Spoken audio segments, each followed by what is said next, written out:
in an abandoned house where faint footsteps can be heard. A figure wearing a futuristic helmet with a luminous circular visor equipped with weapons move further into the house. They scan their surroundings, possibly searching for something. Suddenly, they hear something move behind them.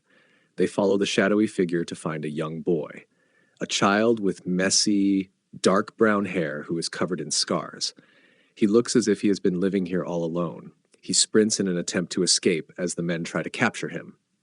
"Throw it now," one of them says, as they throw a net over as final attempt to capture him. Through the window, the light of morning filters in. The bright light streaming into the room has woken the sleepy little one. He has no idea what he's doing in this unfamiliar room. Outside, the sky was blue, the building was surrounded by a huge meadow, and the sign read Child Protection Zone. The child who had lived under an abandoned building found this place too strange as he walked around the building. The flat floor, the clean clothes, and the food that came out on schedule, everything was new to him. The child spent most of his time of this hill. The other children asked why he was alone all the time and asked him if he wants to play together.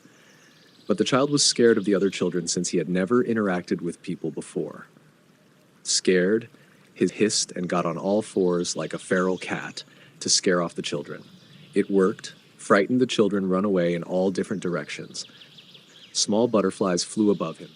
One landing on his head, he observed quietly. He rolled around in the grass, playing along with the butterflies, not a care in the world, enjoying his newfound freedom. A lady with red hair was observing him from within the building. She appeared to be in a wheelchair. "Can't he speak?" she asked one of the workers in the facility. She responds with, "No."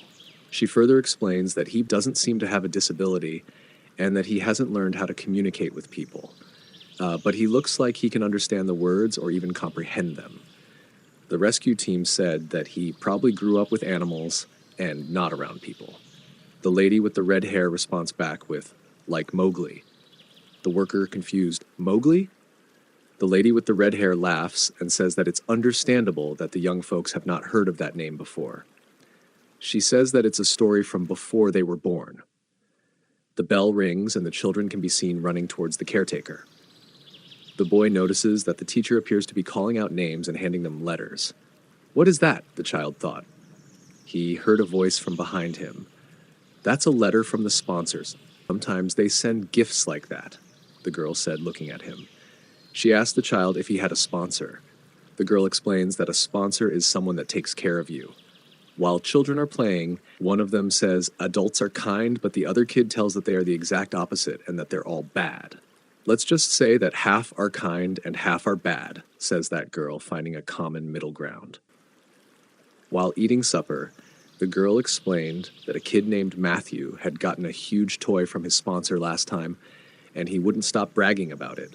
It's rumored that it was gifted for hitting people on the head. While playing on the field, she says that Lily's sponsors bought her clothes, ones with tons of frills. "It's too gross," she said. During class, she whispered, "Even Joe talked with his sponsor. It's really disgusting." "Mimi?" she says. "I don't need a sponsor, of course, because my mom promised to come and get me. She promised to come and get her after she spends just 100 nights here." The girl with confidence says that 100 nights will pass in a blink of an eye. "I hope she comes soon," with a little sadness in her tone. The boy calmly listens to what she had to say, sitting underneath a table, their secret hideout space. He looked out of the window. He blinked. He thought to himself that it felt like the stars were passing by quickly. The next morning, the teacher holding a cut out of an alien explains that these creatures had come down to Earth from the far reaches of space, and that's how the humans and aliens became friends. A kid with huge glasses says, "That's a lie," as the children all play in the playground. "Why would the teacher lie?" says another kid. "Obviously they think we are babies and believe them," said the kid with the glasses as he pulls out a book bigger than him. A girl asks him, "Where did you get that?" The boy replies confidently, "From the principal's office." He points towards the book. A long time ago, the aliens had come to Earth. The humans fought them with a strong weapon called the HAEK. But then, gulp! The alien ate it. Hence the humans surrendered. The children ask him why they ate it. He replies, "Hungry." The bell rings and the teacher is calling out names one by one. "Mori, The child looks up as a letter is handed to him. You have a sponsor now, aren't you happy? The sound of toys falling down grabs Mori's attention as he turns around to see Mori's friend in tears. At their secret hideout, the girl cries as she tells Mori to go away. Mori, not knowing what to do, runs around in small circles, frantically. The girl hears rustling sounds and looks up to see what's happening. Mori had gathered all his precious trinkets as a peace offering. The girl, with a serious look on her face, these are all things that you cherish, as she picks up a half-bitten cookie. In a sad tone, she tells Mori that 100 days have long passed and that she's all alone now as tears fall down her cheeks. My mom thinks I can't count to 100, but I can, she states. Mori moves close to her and leans his back to hers, offering comfort. She is moved by his actions and starts to feel better. She picks up the cookie and asks him if she can really eat it, waving the cookie around as he drools like a puppy. She laughs as they keep enjoying each other's company. She points to the letter in his hand and asks if he can read. She takes the letter and reads it for him. In big, bold letters, "Hello there." "Huh, that's all?" says the girl, annoyed. Mori looks down to find a beautiful blue flower that sparkles under the sunlight. His eyes widen with curiosity. At night, as the children are all sound asleep, Mori pulls out the flower and brings it closer towards his nose. He takes a huge whiff of the flower. Mori's eyes widen as the delicate blooms fosters a feeling of lightness and carefree spirit. Slowly, the baby drifts into a peaceful slumber. Each day, the bell rings and the teacher calls out for Mori to give him a letter or a gift provided by his sponsor. The kids start envying Mori, as he always receives expensive gifts from his sponsor. The kids gather around, one kid pointing out that she has never seen these many colored crayons before, and the other kid telling that the doll is a talking doll. The girl notices that all the letters have simple words on them, written in a messy handwriting. The kids start to question the intention of the sponsor. Why are they being so nice? Maybe they have some ulterior motives. Adults are nice when they feel guilt about something, right? One kid says. Mori stares at the crayons intensely. He picks one up and tries to eat it. The girl stops Mori and explains that it's used to draw rather than to eat. Mori gives stunned expression. The weather was warm and pleasant, and the children asked to help out with the laundry. Eagerly rolled up their pants and started washing the clothes, some being amused at their toes getting wrinkly due to the water. The girl, unamused by their discovery, asked, "What's so amazing about that?" Mori noticed that bubbles were forming from washing the clothes. He had never seen something so round and pretty before. Unable to contain his excitement, he dipped his hands in as well, splashing the water around. "Yeah, it's amazing, Mori, but if you step so hard it will splash," she said. Suddenly they hear a voice calling from a distance, "Dina." The kids turned, a woman waving at them. "Rodina," she called out once again. The girl, with the biggest smile on her face, ran in such a hurry that the bucket of clothes tumbled over. Rodina extends her arms and the woman pulls her in for a big warm hug. Tears of happiness dripped down her cheeks. It was Rodina's mom. She was back to take her home. The children witnessed the scene from a distance. Mori stands still with eyes wide open, his hair dancing in the breeze as the warm afternoon wind hits. Rodina says her goodbyes to Mori, telling him not to eat, to fast. She hands Mori a pair of shoes and bag as a farewell gift. She gets emotional and hugs Mori. "You must be happy," she says. Mori hugs her back, as her words makes him happy. They share a tender moment before she leaves. Rodina waves everyone goodbye, leaves with her mother. Once again, the child sits on the hill. Though the absence of a friend left a big hole, he wasn't lonely, because the letters and gifts someone sent were by his side. He takes out a letter stuffed in his pants. It read, "My dear round one." The cloak was as soft as warm sunlight. The colorful crayons and the talking doll were so much fun, and the kind of letter smelled of fragrant wildflowers. As he smells the letters and stares at the flower, the conversations between his friends about the identity of his sponsor play in his head. His eyes widens as the child thought, could this person be my mom?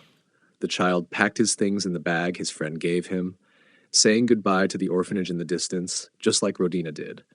He took 1 step, 2 steps, and set off on an unknown path to meet his mom.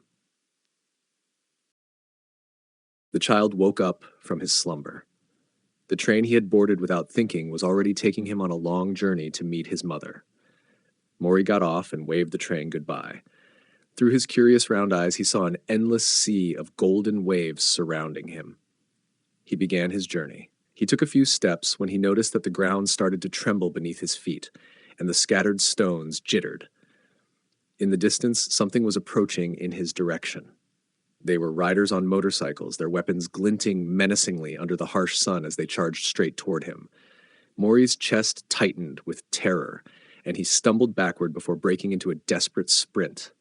The riders closed in, their engines roaring. In moments, they surrounded him, their circle formation trapping him inside.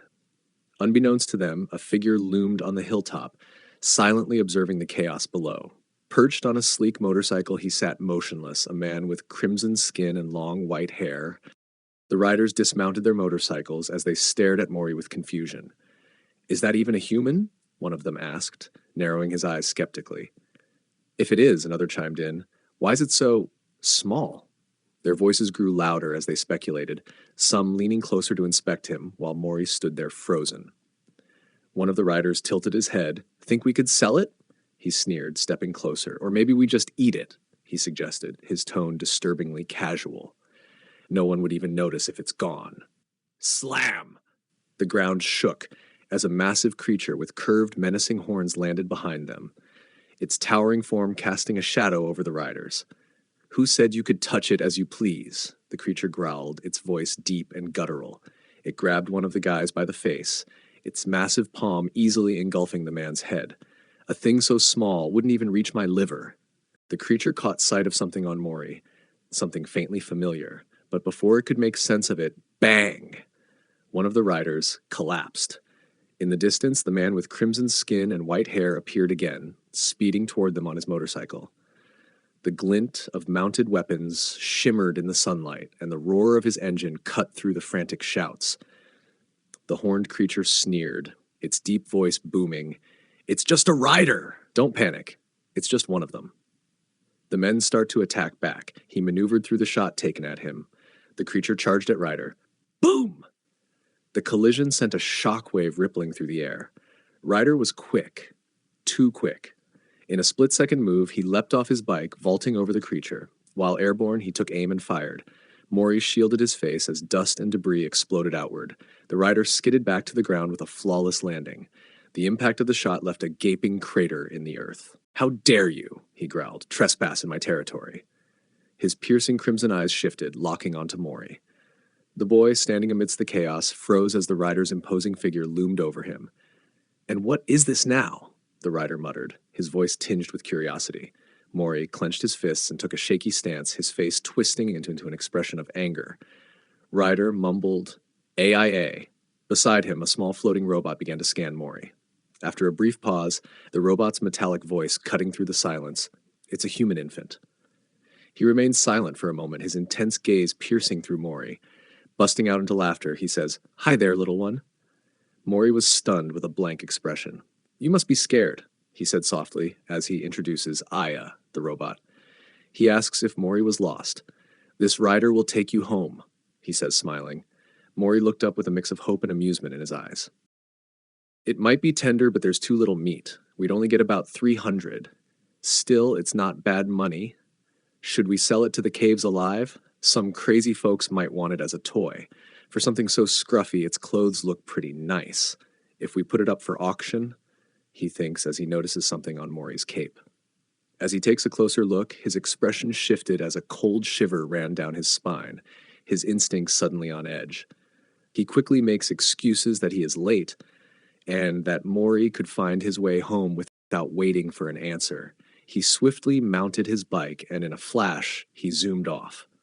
Ryder looks back as he realizes that he almost ruined his life by getting involved with Mori.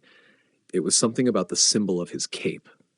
"This is what they call chickening out," Aya says, taunting Ryder. "That scare dried out my throat," he said as a bottle of water was handed to him. He drank some water but paused, blinking in surprise. It was Mori who had handed him the water. The boy sat there, quiet and unbothered, his eyes watching Ryder. The rider's confusion erupted into a shout. "What the? When? How did you get on?" His eyes widened in disbelief. "Get off!" he snapped, trying to regain control. But before he could react, the bike wobbled, losing balance, and they were thrown into the air, tumbling through the dust and chaos. Ryder regained consciousness. Blinking in confusion, he looked around, only to find himself surrounded by scattered letters and a small doll. Out of the corner of his eye, the rider caught Mori staring at him, scaring him. Aya explains that Mori had used the letters and doll to keep him warm. Mori quickly ran to get water for the rider, but as he rushed back, he tripped, spilling the entire bottle over him. Mori gasped in shock as the water drenched Ryder.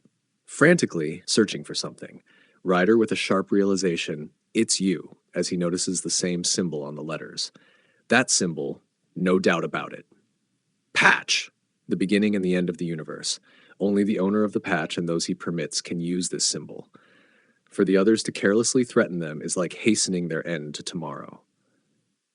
But Ryder thought, for a human who seemed somewhat lacking, a symbol engraved on most of the items. Expensive paper worth a month's food budget. If they safely delivered the child, they could surely claim a reward. With the bike low on charge, they began walking.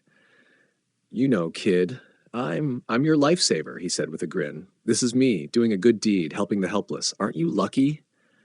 The rider stopped mid-babble, annoyed that Mori wasn't listening. Storming over, he froze in disbelief when he noticed that Mori was munching on an insect. Shrieking like he'd seen a ghost, the rider grabbed Mori's face. "Spit it out!" he yelled, shaking him in a panic. "You idiot! Eating something like this could kill you!" Ryder screamed, but Mori unbothered. Grabbing him, he explained that the desert is full of dangerous things, poisonous insects, venomous creatures, plants that can kill you just by touch. Relieved, Ryder thought. Now there shouldn't be any more trouble. But as he turned, his jaw dropped. Mori had doodled all over his bike, was poking a cactus, and, worst of all, was now playing in quicksand. The rider threw up his hands in disbelief. Upset by the rider's outburst, Mori turned his back on him, refusing to make eye contact. Exhausted, the rider collapsed onto the ground, staring up at the sky and rethinking every life choice that led him here. Mori was scribbling on a piece of paper. Curious, Ryder crawled over, watching as Mori proudly held up his drawing. Mori tried to passionately explain, but Ryder was completely lost. Ryder noticed the name Mori engraved into his crayon case. His eyes then fell on a poorly drawn picture of himself and Mori. "Who's that?" he asked.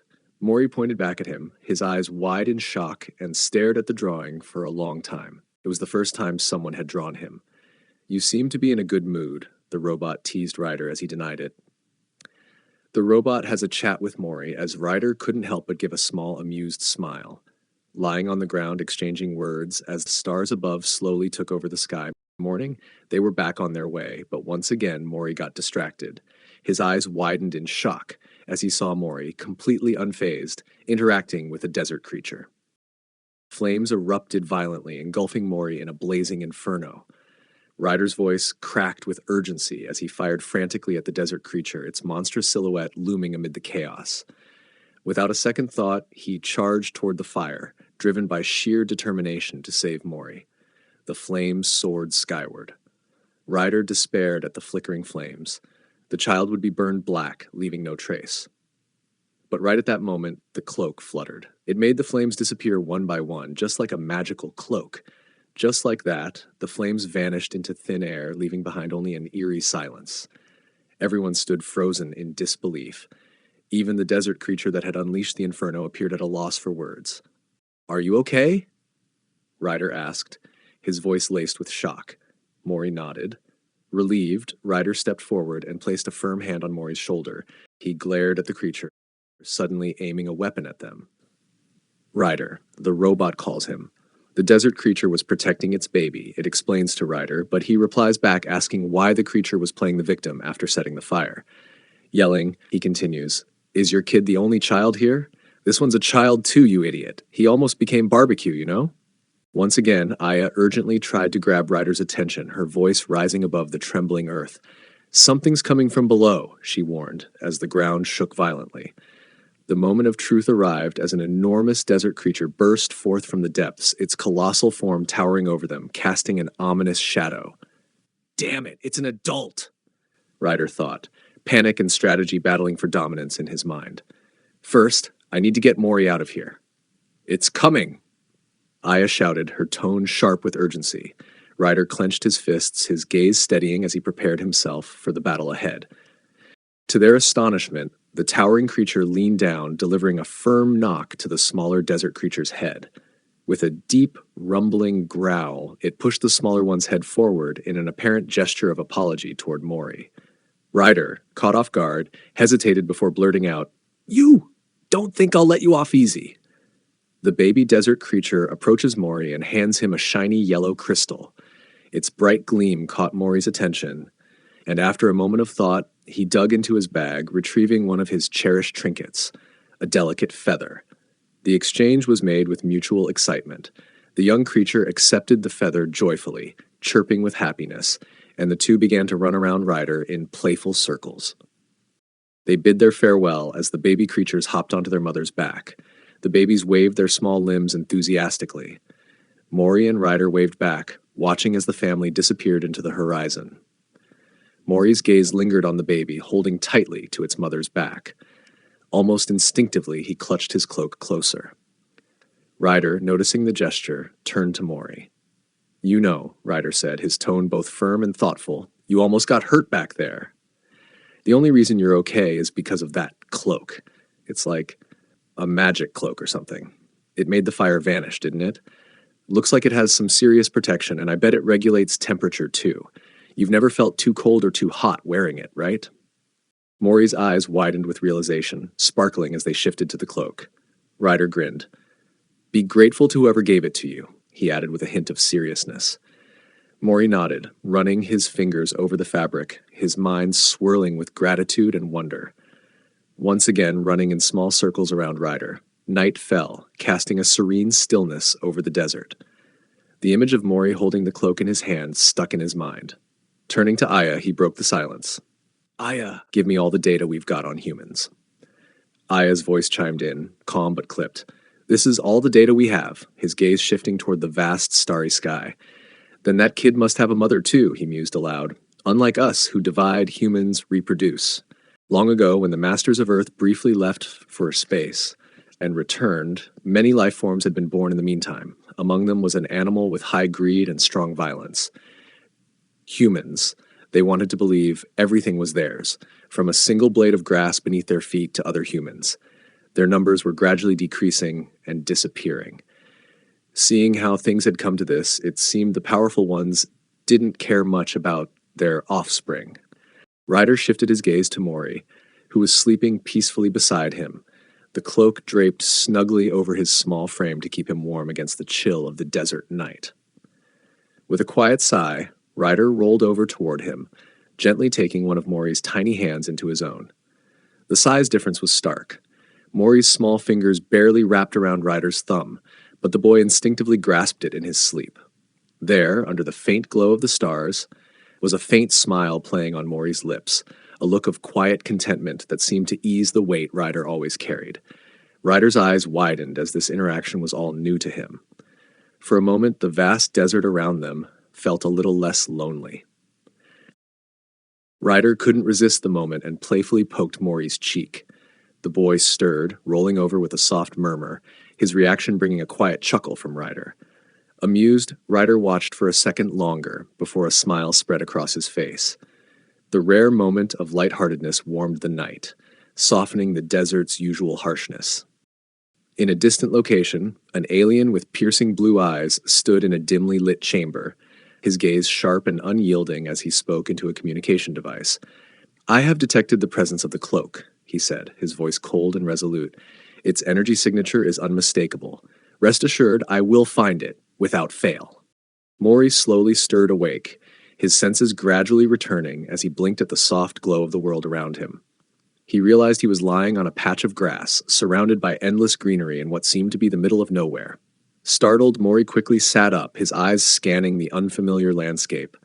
The serene silence of the place was unsettling, and then, faintly, he heard a voice. It was distant and indistinct, carried by the wind. He turned toward the sound, squinting into the emptiness, but no one was there. The voice came again, this time a muffled echo as the breeze swept past him. He stared at the horizon, unsure of what or who might be calling to him. Mori stirred awake from his dream, the cool wind brushing against his face as he opened his eyes. "Are you awake?" Ryder asked, glancing back while steering his bike. Mori peeked out cautiously from behind Ryder. They stopped and got off the bike. A small crowd appeared out of nowhere, rushing toward them. "You're so cute!" they exclaimed in unison, their voices brimming with excitement. The strangers began fawning over Mori, gushing about how small and adorable he was. Startled by the sudden attention, Ryder swiftly grabbed Mori and pulled him away. "Hey, do you even realize how costly this kid is?" Ryder yelled, shielding Mori with one arm. "If you want to see him, you better pay up! Now scram!" They arrived at a sprawling city nestled within towering canyons. Mori's eyes widened as he took in the sight of homes carved into the canyon walls, connected by intricate pathways and bridges that spanned from one canyon to another. "Wow!" someone shouted from the crowd, their voice echoing through the canyon. Ryder, sensing the attention, quickly pulled Mori closer, shielding him from curious gazes. "You're way too noticeable," he muttered, glancing around warily. Aya's voice chimed in playfully. "You're really popular, Mori." Ryder pushed open the creaky door of a bustling tavern. The moment he stepped inside with Mori by his side, heads turned and a wave of curiosity swept through the room. "Is that your kid?" someone asked eagerly. "Can we touch him?" Another chimed in, inching closer. Before Ryder could respond, a figure approached through the crowd, a smirk on their face. "What's going on, Ryder?" "Valentine," Ryder replied with a nod. He continues, "What's your game here? Decided to raise a human, have you?" Ryder scoffed, waving off the notion. "It's not food. Don't get any ideas." Valentine burst into laughter. "Who even eats humans these days? That's barbaric," they teased, their grin widening. Ryder presented the letter to Valentine, pointing to the strange emblem embossed on it. "Have you seen this symbol anywhere?" he asked. Valentine leaned in, his expression shifting to surprise as he whispered, "That symbol is for payment. I saw it once during a trade negotiation." He paused, lowering his voice further. "If it's here, then whoever sent this is probably in the city." "In the city?" Ryder exclaimed, his voice louder than he intended. "Is that where they live?" Valentine nodded, his gaze flicking toward Mori. "Yes. Just like this kid, the man I bargained with also had black hair," he said, gesturing toward the boy. "Why would they come here? There's no reason for that," Ryder replied, brushing off the thought with a frustrated sigh. Changing the subject, he turned back to Valentine. "Anyway, I need accommodation for me and Mori." Valentine smirked. 50. "What? Don't raise the price on me. 35 is plenty, right?" Ryder shot back, his voice rising in indignation. "Are you kidding? Do you even know how expensive everything's gotten lately?" Valentine countered. The two glared at each other, their banter drawing the attention of nearby patrons. As people listened to the argument, they began to chuckle, clearly accustomed to this being a daily occurrence whenever Ryder and Valentine crossed paths. Mori glanced between Ryder and Valentine. Finding the commotion less interesting, he turned his attention to Aya, tugging playfully at her arm. "Do you think you can trick me again?" Ryder said, his tone sharp. "I was way too lenient with you last time." Valentine shot back. 42, last price. I can't go lower than that." Ryder groaned in defeat, rummaging through his pockets. Together, they assessed their total funds, only to be met with the bitter reality they were broke. Aya's voice broke the silence. "I have a battery with 70% charge remaining. We could sell that." Ryder's eyes narrowed. "Or what?" Aya glanced toward Mori, her lens flickering as she pointed. "What about his stuff?" Looking at the golden crystal with cracks running through it, Ryder picks it up, turning it over curiously. "How much do you think this'll sell for?" he asks, his voice hopeful. Valentine snorts, leaning closer for a better look. "That's a Tomas stone. Don't you know what that is?" As he sets the stone down, it suddenly shatters into 3 pieces. Mori's eyes go wide with horror, his face falling as he sees his precious stone break. "Hey, calm down, kid," Valentine says quickly, raising his hands in an attempt to soothe Mori. "Take a closer look." Mori leans in as the pieces begin to shake. In an instant, the fragments fuse back together seamlessly. "What do you think? It fixed itself," Valentine says with a grin. "Since it feeds on light, it glows at night. Pretty cool, huh?" Ryder, still stunned, suddenly bursts out, Yeah, but is it expensive?" Valentine shrugs, shaking his head. Not anymore. It's become so popular lately that it's practically worthless. Ryder, visibly deflated by Valentine's comment, lets the crystal slip from his fingers. It tumbles to the ground, rolling across the floor. Mori quickly darts after it, his small hands reaching to grab the precious stone. But just as his fingertips brush against it, another hand appears. Dark, almost pitch black, its skin unnatural and foreboding. Mori looks up to see a tall, eerie figure wearing a dark green cloak, a white skeletal mask with hollow eyes, and horn-like decorations with purple tassels. They have long fingers adorned with gold rings. Mori looks up cautiously at the towering figure. The figure exudes an eerie aura, its unsettling presence felt in the air. "Oh, very cute," it says as it watches Mori. Mori, sensing the danger, takes cautious steps backward, gripping the glowing crystal tightly as he tries to distance himself from the figure. Suddenly, the creature grabs hold of Mori's cloak, jerking him back. As multiple dark, shadowy hands adorned with golden rings reach toward him, each emanating an eerie and menacing aura, Mori is suspended in a swirling vortex of purple and blue energy. His small form floats within the chaotic, otherworldly force. His wide, frightened eyes and outstretched hand show his desperation. The figure peers into the domain as Mori watches back with a concerned expression. Sensing the increasing tension, the figure instinctively closes the entrance to the domain. The figure looks around, its gaze intense and calculating. Surrounded by nothing but suffocating darkness, Mori's panic rises, his heart pounding in his chest as he realizes he's once again alone. His voice cracks as he screams for help, his call echoing into the void, but there is no response. The silence feels oppressive, amplifying his fear and isolation. Desperation claws at him as he tries to find a way out, but the emptiness remains unyielding.